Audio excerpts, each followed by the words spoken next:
മുൻ ദക്ഷിണാഫ്രിക്കൻ president Nelson Mandela ജയിലിൽ കിടന്നത് നീണ്ട 27 കൊല്ലങ്ങളാണ്. വർണ്ണവിവേചന വിരുദ്ധ പ്രവർത്തനത്തിന്റെ ഭാഗമായിട്ടാണ് അദ്ദേഹം ജയിലിൽപ്പെട്ടത്. 27 കൊല്ലം അദ്ദേഹത്തിന്റെ ജീവിതത്തിൽ നിന്ന് ജയിലിൽ തളയ്ക്കപ്പെട്ടു. അതിൽ 18 വർഷക്കാലം റോബൻ ദ്വീപിലെ ജയിലിലായിരുന്നു. ചുണ്ണാമ്പ് കല്ലുകൾ പൊട്ടിക്കുന്ന കഠിനമായ ജോലിയാണ് അവിടുത്തെ രാഷ്ട്രീയ തടവുകാർ എന്നും ചെയ്യേണ്ടിയിരുന്നത്. കഠിനമായ അതിരാവിലെ എഴുന്നേറ്റ് ഈ പണി ഏർപ്പെട്ട് രാത്രി വൈകുന്നത് വരെ ഇങ്ങനെ ജോലി ചെയ്യുന്ന രീതിയായിരുന്നു അവിടെ. തടവുകാരെ പരമാവധി പീഡിപ്പിക്കുന്നതിൻ്റെ ഭാഗമായിട്ടായിരുന്നു ഈ ജോലിയൊക്കെ കൊടുത്തത്. തടവുകാർ പാറകൾ പൊട്ടിക്കുമ്പോൾ വെള്ളക്കാരായ വാർഡർമാർ അവരെ നന്നായിട്ട് പരിഹസിക്കും, നന്നായിട്ട് അപമാനിക്കും, നന്നായിട്ട് ചീത്ത വിളിക്കും. ഇതൊക്കെ ഒരു പതിവ് കലാപരിപാടിയായിരുന്നു ജയിലിനുള്ളിൽ. എന്നാൽ നെൽസൺ മണ്ടാലയാകട്ടെ ഈ തെറിവിളിയൊന്നും കേട്ടിട്ട് ഒരിക്കൽ പോലും അദ്ദേഹം പ്രകോപിതനായില്ല. തങ്ങൾ തകർക്കുന്നത് കല്ലുകളല്ല, മറിച്ച് അടിമത്തത്തിൻ്റെ ചങ്ങലകളാണെന്ന് അദ്ദേഹം മറ്റുള്ള തടവുകാരോട് പറഞ്ഞുകൊണ്ടേയിരുന്നു. അവരെയും അദ്ദേഹം ആവേശം കൊള്ളിച്ചു.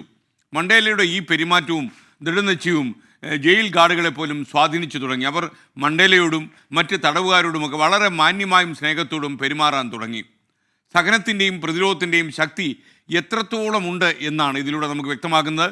പ്രതികൂല സാഹചര്യങ്ങളിൽ മാന്യതയും മര്യാദയും അച്ചടക്കവും കൈവിടാതിരുന്നാൽ മറ്റു വലിയ വിജയം നിങ്ങളെ കാത്തിരിക്കും. അത് മറ്റുള്ളവർക്ക് പ്രചോദനമാകും എന്നത് ഉറപ്പാണ്.